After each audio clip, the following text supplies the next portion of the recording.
Cameroun. Deuxième session de la plateforme de la concertation entre le ministère de la décentralisation et du développement local et l'association des régions du Cameroun. C-Web Info, 100% de l'information continue, 24h sur 24 sur 7, en cliquant sur cwebinfo.net. La ville de Douala, capitale économique du Cameroun, a abrité la deuxième session de plateforme de concertation entre le ministère de la décentralisation et du développement local et l'association des régions du Cameroun. C'était au cours d'une cérémonie que présidait son excellence Georges Elanga Obam, ministre de la décentralisation et du développement local, en présence de monsieur Samuel Dieudonné Iva Adibois, gouverneur de la région du littoral, du professeur Agwanfor, vice-président de l'association des régions du Cameroun, du maire de la ville, le docteur Roger Mbasset Dinet, des présidents de l'association des régions du Cameroun, des présidents exécutifs régionaux et bien d'autres personnalités. Ce cadre formel d'échange qui traduit l'état d'esprit quotidien que matérialise une collaboration inclusive entre les différentes strates de la décentralisation ainsi que la sauvegarde des intérêts locaux et la conduite des actions locales. Après les assises de la première session tenue à Yaoundé, capitale politique du Cameroun, cette deuxième session qui se tenait dans le chef-lieu de la région du littoral, poumon économique du pays, pour échanger sur les principaux enjeux et défis de la fin du premier mandat des conseils régionaux. La région du littoral demeure l'une des principales pourvoyeuses des taxes et autres droits qui sont collectés et reversés à l'ensemble des collectivités territoriales décentralisées destinées au financement local.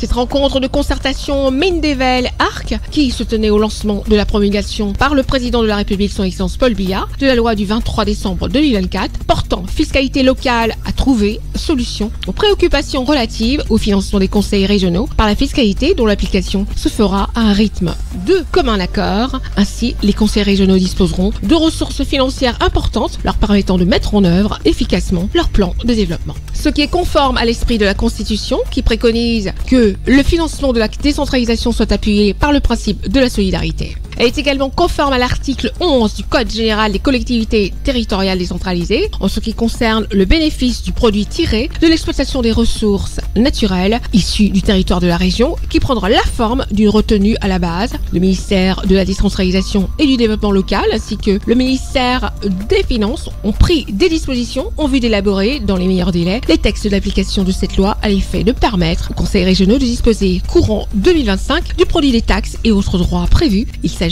des ressources issues de la fiscalité locale prévues par la loi ainsi que les ressources du transfert des compétences et la dotation générale de la décentralisation. Ce qui va permettre aux conseils régionaux de mieux remplir leur mission de développement socio-économique et le fait d'améliorer sensiblement les conditions de vie des populations tout en contribuant de manière significative au développement équilibré des territoires, objectif final visé par la décentralisation. Il incombe donc aux présidents des conseils régionaux et aux présidents exécutifs régionaux de rendre les régions plus visibles aux populations dont la plupart ne maîtrisent pas les missions à eux dévolues. Au cours de cette session, les échanges portaient sur le thème relations régions-communes dans le cadre de la gestion de certaines compétences transférées.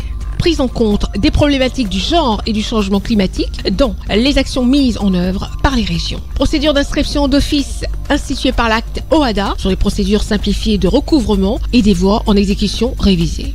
Point sur les innovations attendues de la loi sur la fiscalité locale en faveur des régions à partir de l'exercice budgétaire 2025.